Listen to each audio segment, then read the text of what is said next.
Okay, today we're going to be talking Turk's heads, and this is going to get dense.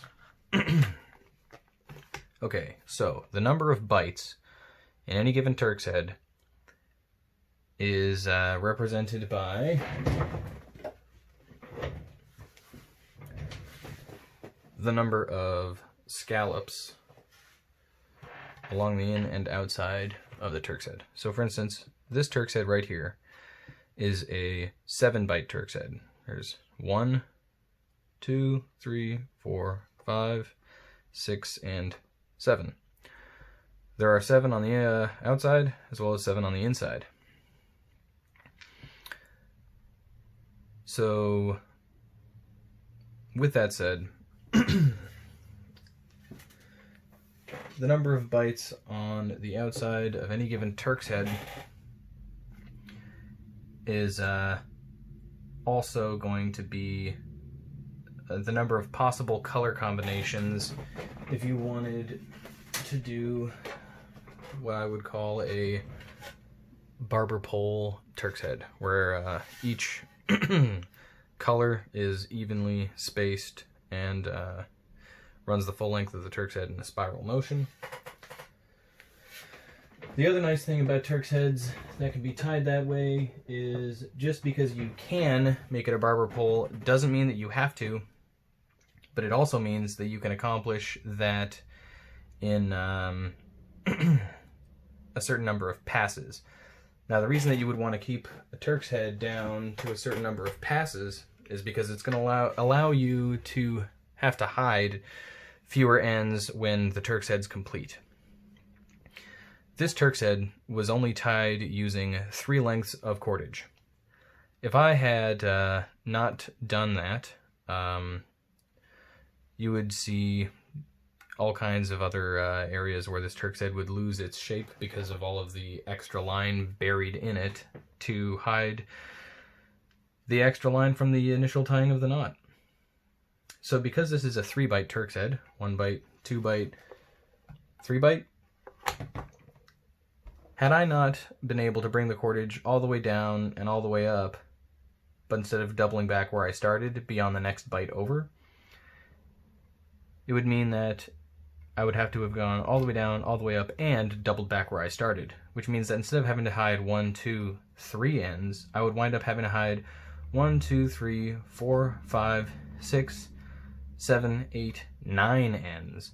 So you can see that the amount of effort that you're going to have to put into dressing the Turk's head to hide all that extra work is literally exponential.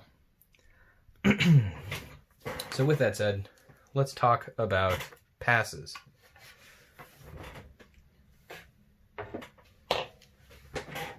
The number of bites in a Turk's head I've got represented here by the number of equidistant points on a circle. Equidistant is just a fancy way of saying evenly spaced. So you've got a circle and you've got evenly spaced dots. Each dot represents a bite. Now, with your number of bites, every number can be divided by other numbers.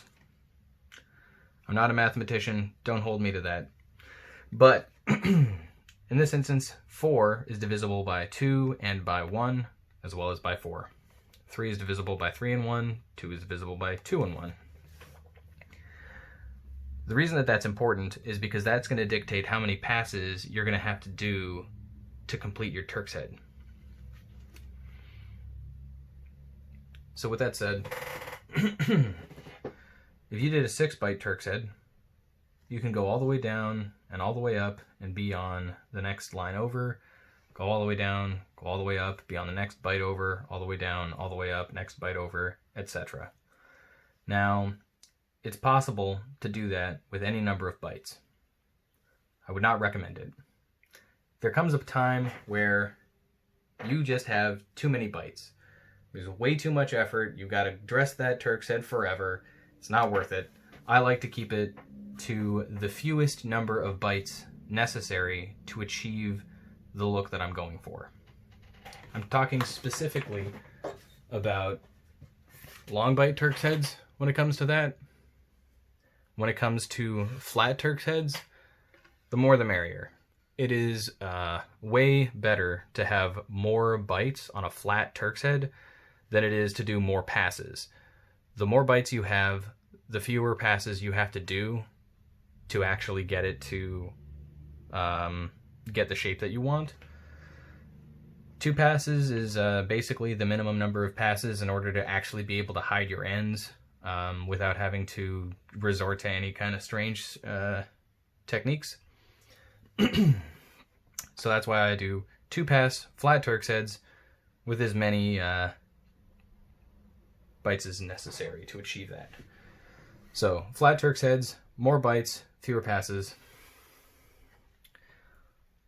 Long Turk's heads, fewer bites, more passes. It's just easier that way. Now, with that said, so now we've gone over why keeping your number of passes or colors is optimal. You have fewer ends that you're going to have to hide.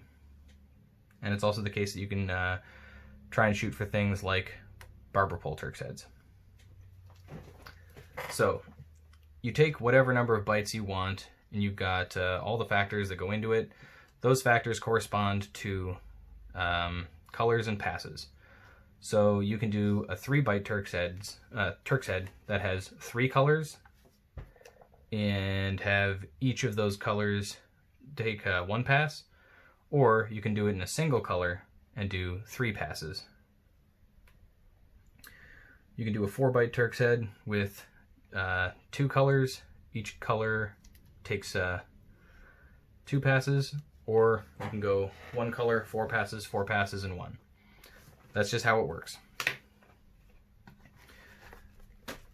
So with that said, I'm just going to really quickly touch on how it is you actually accomplish that.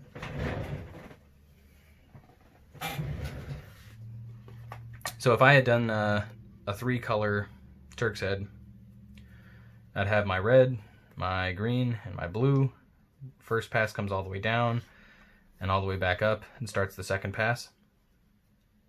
If I took my red cordage all the way down and all the way up, and I double back where I started, that's going to result in a barber pole Turk's head, because they'll all accomplish the same thing so long as it's tied properly. Your red will double up on the red, the blue will double up on the blue, and the green will double up on the green. So that's exactly what you want if you want a barber pole Turk's head.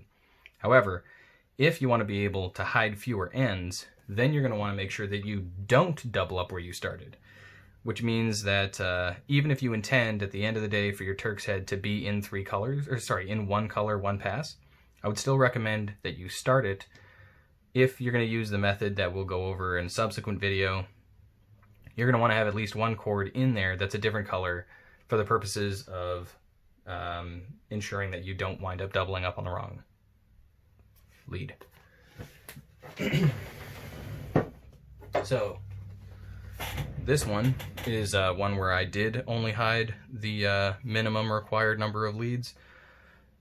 That's 3, correction, well, 6, because I did the start stop here, start stop there, start stop there. And that would essentially correspond to red going on to blue, going on to green.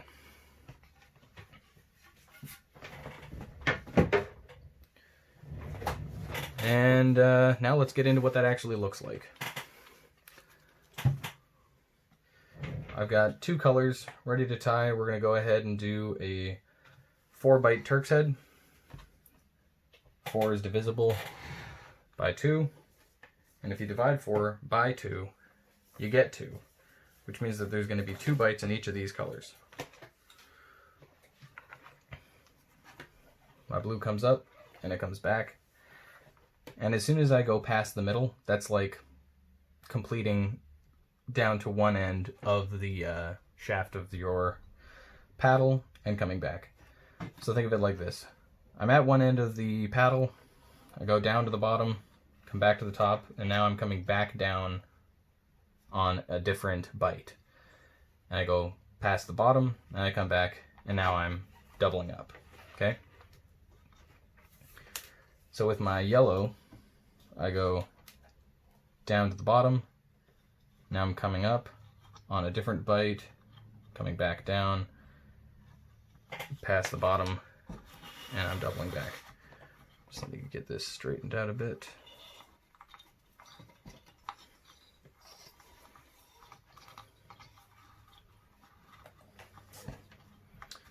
And that's a visual representation of a 4-bite barber pole Turk's head, which means that it's a visual representation of this Turk's head right here. Doesn't matter at all how many times you actually coil around the shaft, with the exception that it's going to change how long your Turk's head is. But so long as the yellow goes down, comes up, and it's on the other yellow, that's how to accomplish that. Now, with that said, we're going to go ahead and go over what it looks like when you do a 1-pass on a 3-bite Turk's head.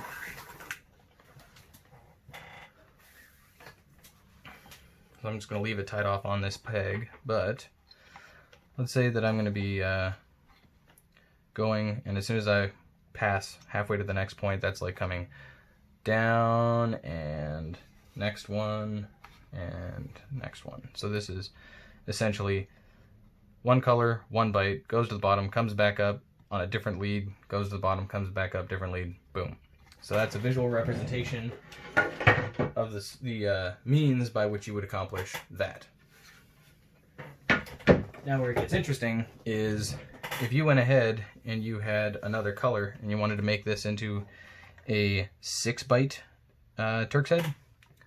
So you've got 2 colors. Each color will have 3 bites. So if I go over and under, coming back, over and under, next point, over and under. This is a visual representation of a 2-color 6-bite Turk's head. It can have as many leads as you want. It can be as long as you want. You could do a 10-foot pole and have it in 6 bites, 2 colors, as long as you made sure that when you went all the way down and you're coming back up, that you wind up going back down another one of the leads that's the same color. Again, we're going to get into that in a subsequent video.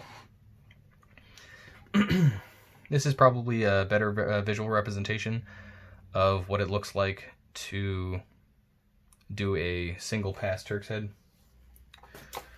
So we're going to go with the 5. The nice thing about the prime numbers, 3, 5, 7, 9, is that you would legitimately have to get it completely wrong. Sorry, just making sure that I'm doing the appropriate over-under. Otherwise, I've shown you how to draw a star and not actually how to make a star Turk's head.